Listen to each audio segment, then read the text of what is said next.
Ça va bien. Parti pour la solidarité du peuple. Donc, wax naa leen ko Sénégal bi ñu nekk dans quelques instants. Aliou Camara après le faire cette déclaration à l'endroit des populations urbaines par rapport à votre sortie de presse. Non négligeable que ce parti-là, que le docteur El Hadji Aliou Camara dirigeait dans la région de Diourbel, on m'a nommé adjoint au maire, et ça c'est depuis 2014. On a gagné encore en 2022 et je suis encore resté adjoint au maire. Ceci étant dit, comme je l'ai dit, on a cheminé un certain temps. Donc je le connais suffisamment, ou bien assez disons, pour magnifier 2 ou 3 caractères chez le docteur El Hadji Aliou Camara. Le premier est ce qu'il m'a fait aujourd'hui, l'honneur qu'il m'a fait aujourd'hui, prouve ce premier caractère, c'est-à-dire c'est la fidélité, c'est la reconnaissance. J'étais là-bas derrière dans la foule, mais quand il m'a vu, il m'a invité sur le présidium et il m'a donné la parole. Ça c'est un honneur que je mesure à sa juste valeur et je vous en remercie sincèrement, docteur. Le premier orateur l'a dit, ce n'est pas le moment tellement de parler. Ça, on aura le temps de le faire peut-être quand la campagne sera ouverte, quand la campagne électorale sera ouverte. Pour le moment, c'est le travail qui doit primer. Le travail se faisant en différentes étapes,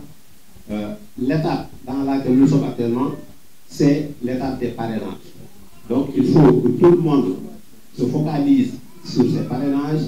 que chacun et chacune y mette les siens pour qu'on ait le nombre requis pour que notre candidature soit validée au niveau du Conseil constitutionnel. Je crois que moi, de ma part personnelle, je m'y mettrai, et je l'ai dit dès le début, et le docteur El Hadji Aliou Camara sait que quand je lui dis que si je le ferai, Inch'Allah. Voilà en quelque sorte ce que je voulais dire tout au début. Et les autres caractères, je dis, ce n'est pas le moment de peut-être trop parler, mais je sais qu'aussi c'est un homme de principe. Le docteur El Hadji Aliou Camara est un homme de principe. C'est aussi un travailleur. C'est un homme qui aime considérablement la région de Diourbel, qui aime considérablement la ville de Diourbel et qui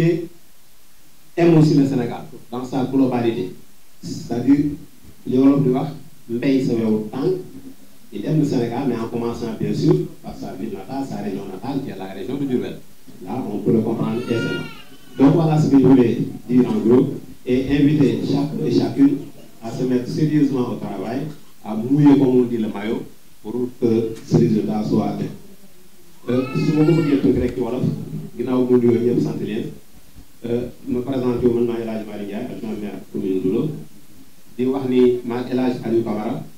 yàgg nañoo ànd ci parti yu xaw a wuutee tuuti ak bii je vais pas leur faire de la publicité du ma tudd turu parti yooyu ci benn ci turu parti yooyu laa demoon coalition ci commune Ndoulo suñu coalition gagné ko ñoom bi xoolee xam li ko leen parti boobu indi loolu ci victoire bi tax ñu def ma adjoint au maire ça loolu ñu amoon 2014 2022 aussi ñu présenté waat la même équipe gagné waat encore je suis toujours ma nekkaat encore ñu defaat ma encore adjoint au maire mais pour dire que rek El Hadji Aliou Camara su wax ci moom jotee surtout xaj na su campagne électorale bi ubbee des na am lu mën a wax ci moom mais fi ne nii jamono bi mu toll mooy fi mu jëm ay escalier la da ngay yéeg di yéeg bële bi ci toll fi mu ne nii mooy parrainage. Donc ñun ñëpp suñu xel ak suñu yitte yëpp dañ ko war a def ci parrainage yi ngir mu am lim bi ñu ko ciy laaj ba nga xam ne bii loolu moom moo koy teree dem ci élection yi bu ko defee su rombee étape boobu su rombee mbir moom yaakaar naa suñu demee ci élection yi moom am naa buy yaakaar bu rëy ci ne le 24 février 2024 su takkusaan passé dinañ am bravo yoo xam ni dinañ ko fu dina génne fu ko foog yu doon xañ na te mën naa génne ci docteur El Hadji Aliou Camara ñu mooy président du Sénégal may ñaan sama kàddu boobu li may xeebu yàlla def ci barke ndax moom moo am na ko mën na ko sañ na ko su ko neexee mu def ko yàlla na yàlla def ci barke Seydina Muhammad sallallahu alayhi wa sallam jërëjëf. Merci El Hadji Malick. Jërëjëf monsieur El Hadji Malick Ndiaye di fàttali que rek chef religieux, chef coutumier vaillants journalistes, vaillants journalistes, vaillants journalistes. Mesdames et messieurs, à vos rangs, grades et qualités, je remercie le bon Dieu de nous avoir permis de pouvoir tenir cette rencontre importante et je tiens à remercier vivement toutes les populations qui étaient présentes lors de la journée de déclaration de candidature. Les populations sont sorties massivement pour soutenir nos ambitions communes, pour changer les destinées de notre pays. Mon adresse aussi aux journalistes de ce jour et je suis candidat à l'élection présidentielle de 2024, je le renouvelle. Et cette candidature a été mûrement réfléchie et est axée sur quelques points fondamentaux que j'aimerais partager, mesdames et messieurs, avec vous. Tout d'abord, il faut noter que depuis très longtemps, je me suis intéressé à la politique, oui, à la politique de développement et d'action sociale. J'ai pu gagner beaucoup d'expérience car j'ai beaucoup lu, beaucoup voyagé et surtout beaucoup écouté. C'est à travers cette écoute que j'ai entendu la détresse de notre population, la détresse de notre pays. Et c'est pourquoi j'ai jugé nécessaire de briguer le suffrage des Sénégalais. Pour ma formation politique, aujourd'hui, après avoir sillonné tout le pays, j'ai su que le Sénégal devrait dépasser ce stade. Le Sénégal est un hub économique et une terre bénie grâce aux grands dignitaires religieux, culturels et culturels de notre pays. Ensuite, je suis accompagné par d'éminentes personnalités qui ont cru à ma personne pour s'engager à développer ce pays. Les alliances et les adhésions pour mon engagement sont très nombreuses et justifiées, et je veux citer des membres du PASTEF de Mbacké qui ont démissionné du parti PASTEF pour rejoindre la candidature de Dr Camara, président de l'Union.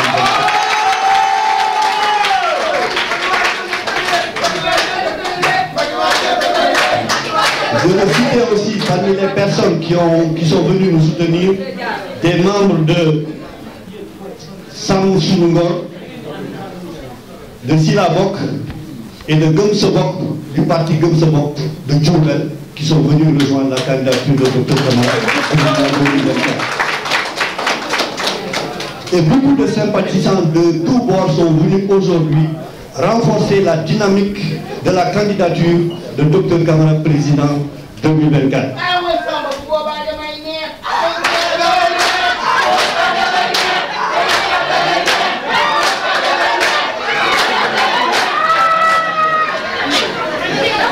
S'agissant maintenant des parrainages, donc l'autre raison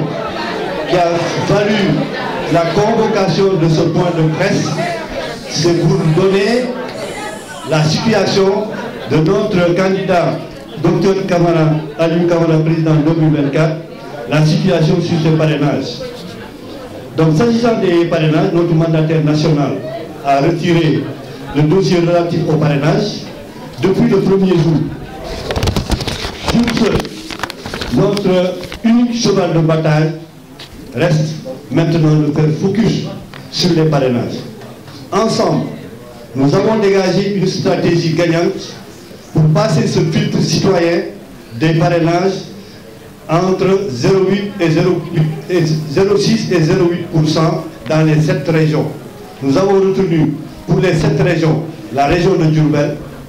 la région de Dakar, la région de Thiès, la région de Kaolack, la région de Kaffrine, la région de Ziguinchor et la région de Louga. Ce sont les 7 régions où il nous faut avoir au minimum 2000. Ce qui fera donc 6 multiplié par 2000, ça fait 12 000. La 7e région, naturellement, c'est la région de Djourbel. Le complément est recherché au niveau de la région de Djourbel. Si nous prenons donc le parrainage entre 0,6 et 0,8% rapportés au fichier électoral, on est à 43 000 ou bien 45 000 donc parrains qu'il faut présenter au niveau du Conseil constitutionnel pour valider sa candidature. Donc on a choisi 6 régions où il nous faut au minimum 2 000. Le reste, 6 fois 2 000, ça fait 12 000. Sur 45 000, donc il reste pratiquement 33 000. Et les 33 000 sont recherchés au niveau de la région de Diourbel. Et je pense que Diourbel va relever ce défi pour nous amener les 35 000 parrainages qu'il nous faut pour que notre dossier soit validé au niveau du Conseil constitutionnel. Mais malheureusement, mes chers amis, mes chers invités, mes chers militants, ce qu'il faut souligner, en tout cas pour les parrainages et surtout pour le déplorer, c'est que le parrainage n'est pas juste et n'est pas démocratique. Car selon la Constitution, tous les Sénégalais sont égaux devant la loi. Alors que le parrainage des élus ne respecte pas le droit de tous les Sénégalais. Car tous les Sénégalais n'ont pas d'élus. Donc c'est une loi discriminatoire. Seul le suffrage citoyen devrait être appliqué à tous les Sénégalais qui veulent être candidats au soir du 25 février. Comme du fait que tous les Sénégalais n'ont pas d'élus, donc les Sénégalais qui ont des élus, donc partent favoris par rapport aux Sénégalais qui n'ont que le parrainage citoyen. Donc la loi sur le parrainage est une loi discriminatoire et antidémocratique parce qu'elle ne met pas tous les Sénégalais au même niveau. Alors, la loi est faite pour que tous les Sénégalais soient au même niveau de droit. L'autre situation antidémocratique que nous avons dénoncée, c'est de voir que Benno Bokk Yakaar a un candidat Premier ministre qui utilise les moyens de l'État, c'est-à-dire les moyens du peuple, pour battre campagne et corrompre le peuple avec notre budget. Il doit descendre sur la même ligne que tous les candidats à l'élection présidentielle de 2024, d'autant plus que le président de la République, Macky Sall, qui a reculé pour son 3e mandat, a changé de gouvernement pour 6 mois en chargeant des souteneurs politiques avec des postes ministériels pour faire la campagne de leur candidat. Cette situation est inacceptable et intolérable. Il faudrait qu'ils reviennent à la raison et se mettent au niveau de tous les Sénégalais. Ils sont candidats comme tous les Sénégalais. Ils doivent se départir des moyens de l'État, des moyens du peuple et venir dans l'arène se battre comme tous les candidats qui sont dans l'arène avec leurs propres moyens. Ce sont ceux-là qui sont les vrais Sénégalais.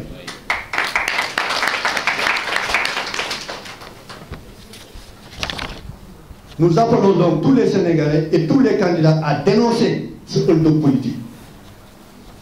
Enfin, nous sommes dans un tournant décisif pour ce nouveau millénaire. Notre pays attend une production gazière et pétrolière très prochainement. Notre jeunesse est désespérée, emprunte les pirogues de fortune vers d'autres horizons. Les clignotants au Sénégal sont au rouge partout. Donc ma vision, c'est de repositionner le Sénégal à l'aune des pays à forte économie, de permettre à cette jeunesse de réaliser ses rêves ici et de prétendre à un avenir radieux. Ici au Sénégal, c'est possible. Ma motivation sera aussi accentuée sur le choix des experts pour l'exploitation du pétrole, pour le renforcement de l'expertise locale, pour la formation et la responsabilisation de spécialistes nationaux. Il ne faudrait pas continuer à brader nos richesses nationales chez les Occidentaux, en Europe, aux États-Unis, ainsi de suite, et laisser les Sénégalais jouir donc des miettes qui vont ressortir de l'exploitation du pétrole. Je écoute et vous souhaite le meilleur dans un Sénégal bu bees jàppoo Dekkal Yaakaar Macky wàccal docteur yéeg.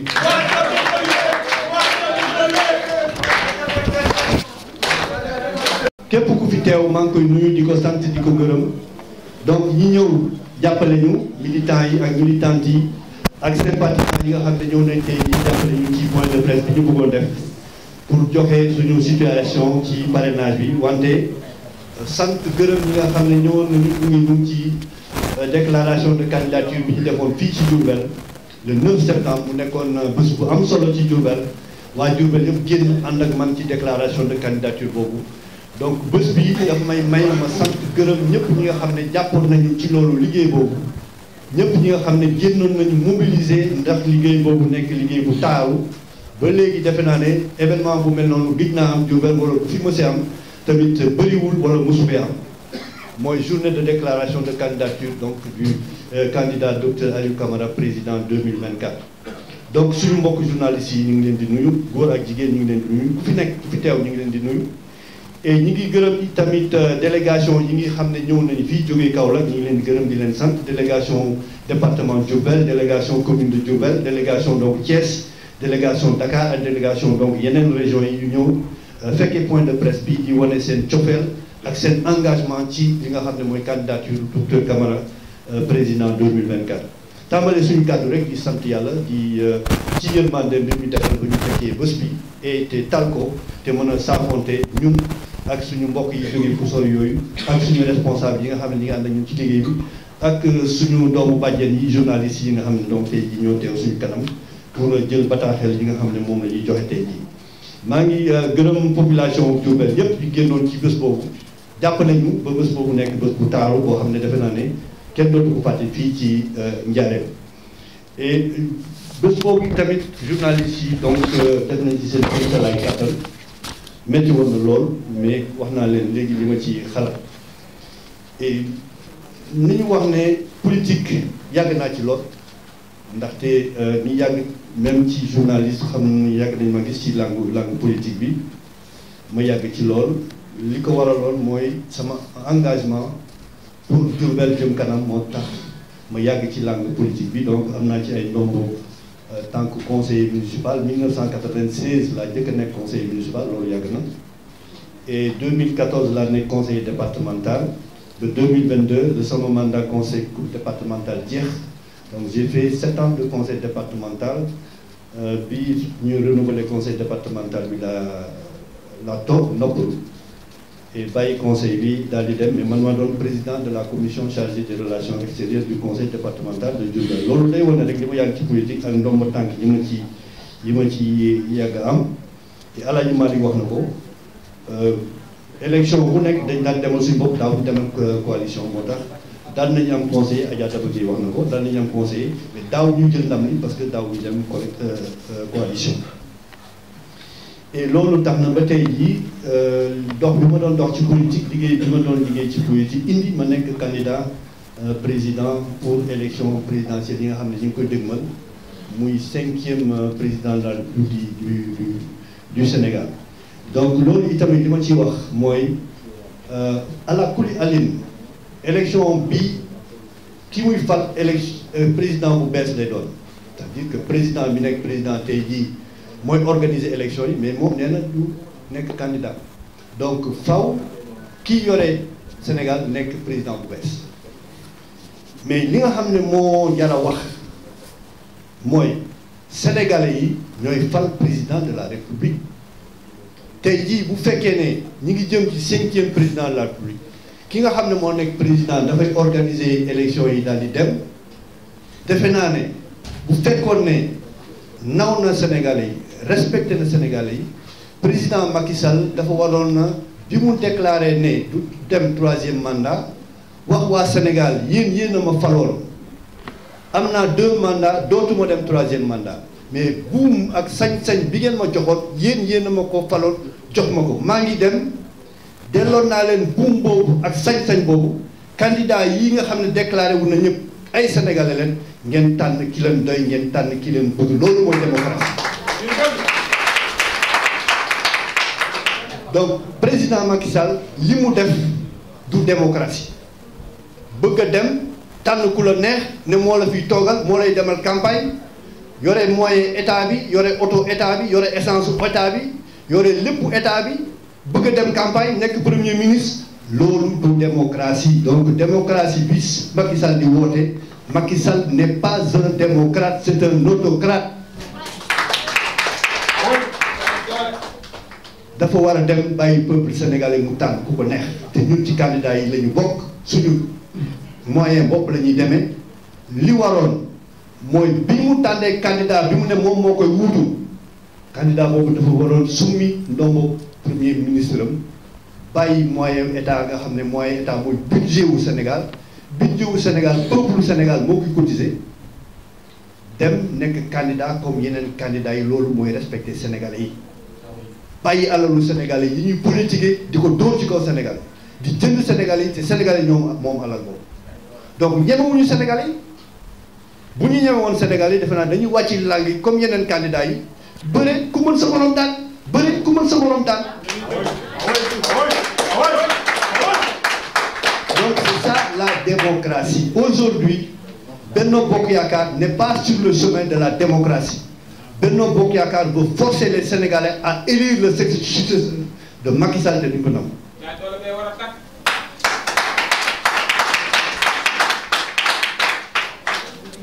Donc bu loolu weesoo lu ñu war a fàttaliku la en tout cas ñun on le dénonce haut et fort. Le Premier ministre Amadou Ba ne doit pas aller en campagne avec un poste de Premier ministre avec les moyens du Sénégal sinon duñ ko nangu te du jaar fenn fu mu jaar Sénégalais dañ ko dénoncer. Et bu loolu weesoo ñu war a dellu suñu xel ci Sénégal Sénégalais yi sonn nañu Sénégal metti na war nañoo bàyyi xel ci Sénégal Sénégalais yi war nañu bàyyi xel ci ki leen di proposer li nga xam ne mooy changer li fi nekk parce que li fi nekk dafa war a changer. En tout cas tey jii ñun président Aliou Camara candidat président à l'élection présidentielle 2024 formation politique bu tudd parti pour la solidarité du peuple lay demee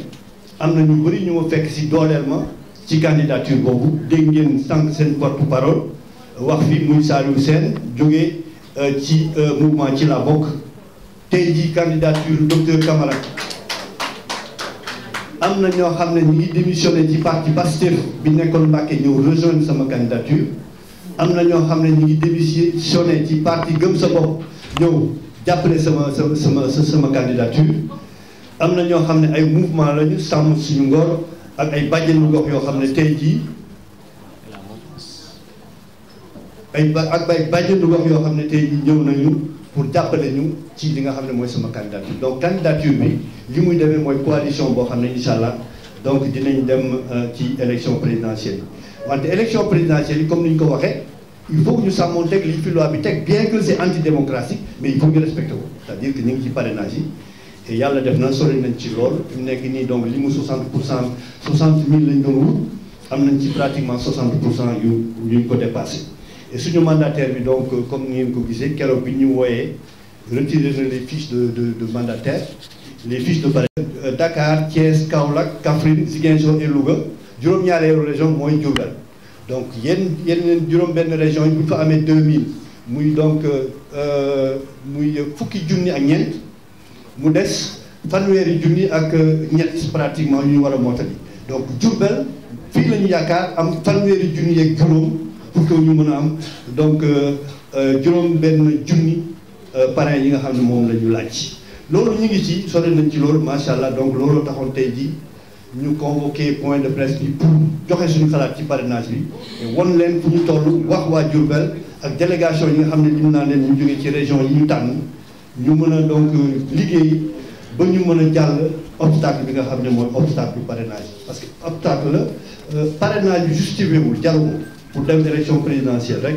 mën nañu teg caution bi nit ñi cautionné bañ a nekk ci àll bi di wër ay carte d'identité loolu coono la boo xam ne teg nañ ko Sénégalais yi pour décourager Sénégalais la parce que donc ñoom ñi nga xam ne ñi ngi au pouvoir comme ni ma ko waxee am nañ possibilité avec les moyens de l'État donc corrompre tous les Sénégalais pour mën donc am les parrains yi nga xam ne moom la ñu bëgg donc li ma ciy teg mooy gërëm leen encore une fois sant leen bu ñu waxee ne situation Sénégal dinañ ci ñëw ci campagne électorale bu yàlla defee incha allah ñu jàll parrainage bi et bu ñu demee campagne dina am leneen loo xam ne dinañ ko mottali ci li ñu wax tey jii en tout cas li am solo mooy Sénégal feebar na defe naa ne Sénégal am na chance am benn docteur bu nekk candidat nit nag bu feebaree ren docteur lay xalaat.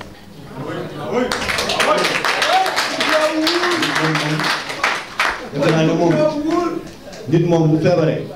defe naa ne du xalaat inspecteur impôt parce que inspecteur impôt moom mooy dolli feebar. inspecteur impôt mooy dolli feebar donc nit ku feebar moom donc docteur la soxla donc inspecteur impôt Macky wàccal docteur yéeg Macky wàccal docteur yéeg Macky wàccal docteur yéeg Macky wàccal docteur yéeg. Sénégal résilient mooy Sénégal boo xam ne day jógee ci benn poñ bu ndóol bu metti jëm ci benn poñ boo xam ne nit ki dina am féex dina am taw féex loolu mooy boo jógee ci situation boo xam ne lépp la manqué mënoo faju say doom mënu ñëw jàng mënoo jënd essence mënoo am électricité Sénégal féppay metti bu fekkee ne nag Sénégal dafa feebar féppay metti docteur Camara ñëw na faj Sénégal léppay metti docteur lañ soxla donc acte boobu laa jëkk a def c'est-à-dire un Sénégal résilient nit ñi jóge ci pauvreté am loo xam ne moo gën a tuuti ci lii nit war a am mën a lekk naan nelaw ci jàmm dem lekk ci jàmm faju ci jàmm jàng ci jàmm tekk ci jàmm liggéey ci jàmm di ñu gis fii ci Sénégal tey jii xale yi amatuñu espoir ci Sénégal li ma njëkk a def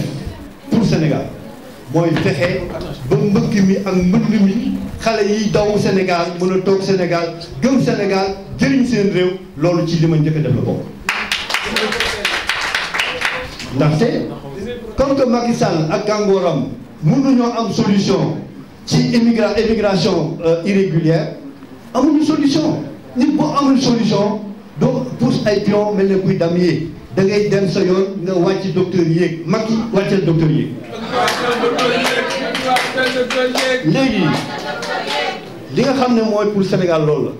la li nga xam ne mooy pour région de Diourbel li ma njëkk a def mooy liggéeyal Touba dëkku Cheikhul Khadim Mouhamadou Bamba Mbacké